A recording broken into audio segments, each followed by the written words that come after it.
Hello there friends, in this video I am going to be riveting the inboard rib on the right fuel tank.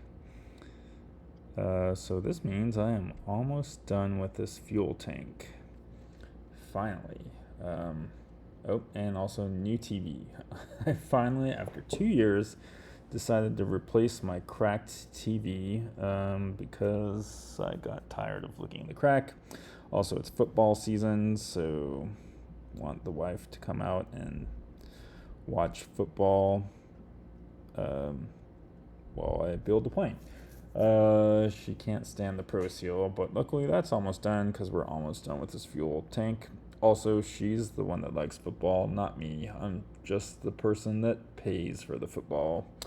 I mean, I enjoy watching a good game, but I'm not really a sports person. I'm a airplane person. Let's see, what can I say about riveting this inboard rib? I would recommend strongly that you make sure that any holes that you haven't gotten to in the inboard rib become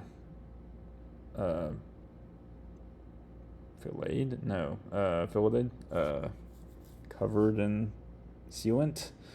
I did manage to find a couple tiny little holes that weren't obvious until I shined a light.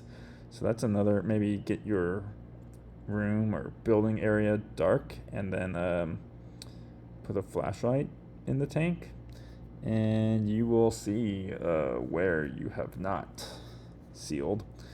For me, it was one of the hydroform holes.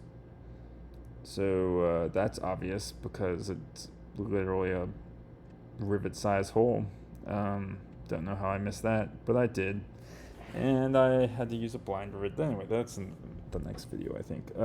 But yeah, check for holes before you install this inboard rib because it's a lot easier to get to them when there's not a rib in the way. What else can I say about this? I did 3D print some pickup hole plugs, so I didn't have to worry about getting sealant in them. And I could be a little aggressive about sealing around them without having to worry about getting sealant in the threads.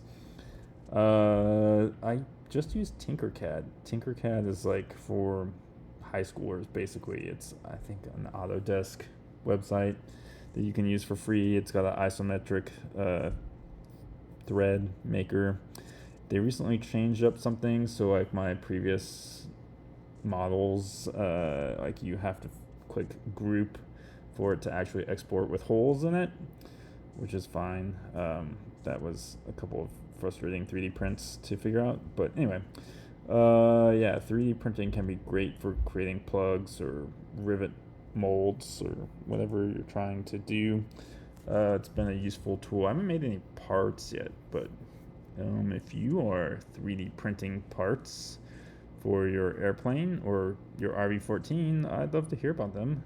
Scan this Slack QR code and then come tell us about all the RV-14 parts that you want to share with us for free on the internet.